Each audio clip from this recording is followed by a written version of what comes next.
Hello there guys, it's Stephen and Phil here, back on FOOTY.COM with yet another no kit reviews today. Before we take a very close look at the new Premier League ball for the 2019-20 season. Now, full disclaimer, neither of us are experts in terms of football. I've not played football for a while, I'm being honest. I'm getting old, I'm getting tired and all that kind of stuff. But we were chatting about the Merlin Premier League ball in the office, and we thought, you know what, let's just have a quick look at it, because from a design perspective at very least, and as you guys know who watch this channel, we're all about the aesthetic and all that kind of stuff. It's very interesting design. So we're going to look a little bit closer at this. There won't be like obviously no review tables, all that kind of stuff, but it's a nice little kind of detour. So hopefully you enjoyed this video. It's interesting, isn't it, Phil? What do you make of this ball then? Because it's obviously a very bold kind of colourway. It's a bit of a departure from last year's as well, from what I remember, rightly? Yeah, I mean, it'd be good to get last year's, because it does feel quite a big change. Not just, I think, in the colours, but it looks to me like a different construction of the ball itself. It is. Yeah.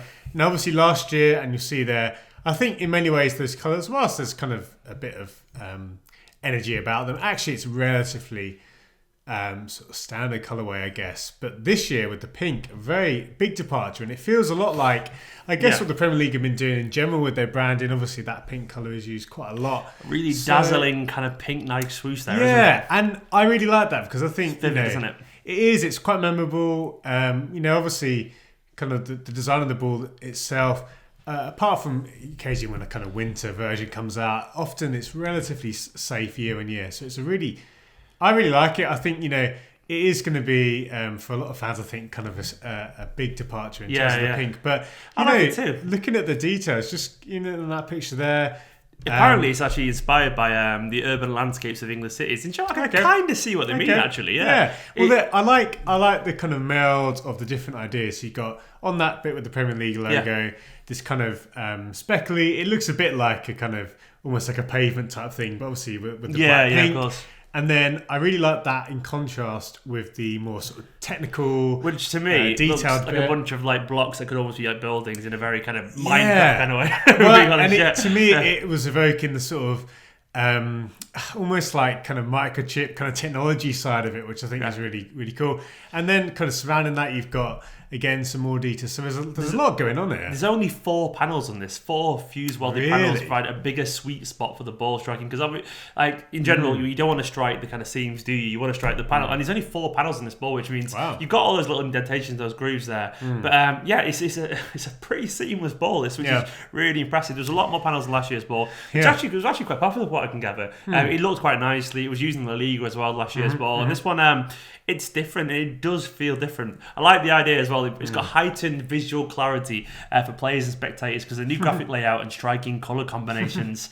It's also got the Aero W track grooves, which ensure a more consistent flight. So those little kind of groove bits, they're about to fly at the ball, apparently. Yeah, well, it's interesting because I think most people, when it comes to footballs, they don't typically think much of it, but then actually when it comes to it, it does make a big difference. And obviously, of course it does, famous examples over the years, particularly in World Cups, where balls have been sometimes too aerodynamic, which I think is fantastic. Flyaway. Indeed, yeah. Wait, what do you call it? Do you call it a flyaway from where you're from? Some people call it penny something, don't they? Something. Whatever. Yeah, it's a flyaway for me. Flyaway, I think, is a pretty good one. What was the other one that people used to call it? I'll have to consult the sort of it's flyaway anyway. The regional definitions. But yeah, I think with this one, I'm excited as well to see if they do roll it out for other leagues, the different colours that you could see with it will be really interesting. Nice touch here. It's basically got Urban Grip, which is an updated version of Nike's ACC technology, which is on the last ball. And last year we reviewed the ball out on the field, and it struck really well, apparently. A really nice feel when you connected it. But it's not actually released yet, so we can't really have a kick about it ourselves anyway. So we're just looking at the pictures and reading the press release. Yep. But apparently it's inspired by the terrains of English cities, and it gives enhanced traction whatever the surface, which is nice. So I like the idea of actually thinking, well, kids might play with some version of this out in the streets. And it's nice that it doesn't have to be on a high-performance football pitch somewhere to actually be useful and feel the benefits of it, which is a lovely little touch.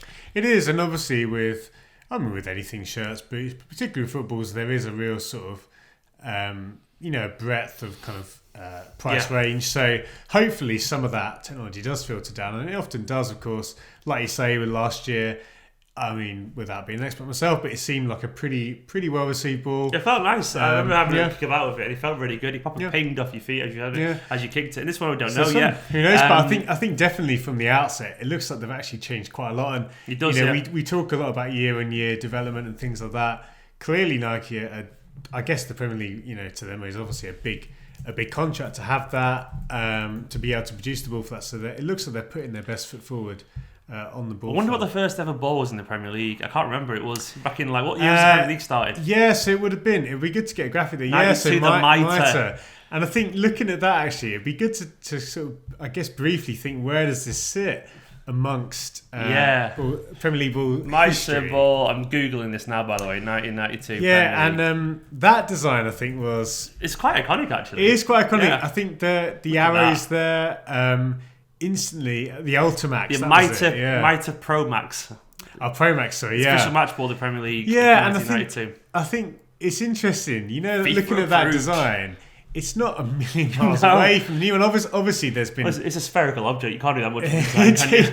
But I think even what I like about, particularly the last couple of years from Nike, it feels like they're sort of going back to that idea of predominantly white, with a few flared. Whereas obviously... Look at the 2015 one there. It's just predominantly had a reddy kind of colour. Exactly. The yellow ones. 2014 as well, when it was all about the sort of the bold 2004 to 2008, that's got pure... This reminds me of Ronaldo. Yes. Doesn't it? I think that was kind of peak Nike advertising. Yeah, it was, They were so good then. Obviously the Total 90... branding effectively, what an era. It swept up everything, and I think for nostalgia that definitely stands out. But I'm loving that there's pink on this. I'm loving it because it'll upset some people, and that's what I love about it. It's controversial. Yeah, get with the times. Like blokes can wear pink because it's 2019. They can do whatever they want. I don't really think can we review this? Can we give it a score? Go on then, Phil. Give it a score. If I had to give it, and this is really kind of new territory, but particularly when I look at the kind of history of Premier League balls, this actually to me is one of the better ones. I mean, obviously, this is without looking at anything like the actual kind of performance of it, but I really do think aesthetically, this has a lot going for it. So, this is to me like easily a high 70s, low 80s. I mean, the sponsor kind of ruins it for me. Yeah, I was going to say that's a ballpark figure, but no, I do think this is really nice. Go on, high 80s, he said. Low 80s. Low 80s. I mean, 83. Yeah, but this isn't challenging that kind of Total 90 ball or probably the 90s balls. But honestly, this is... We've blagged this. This is enough for me to say,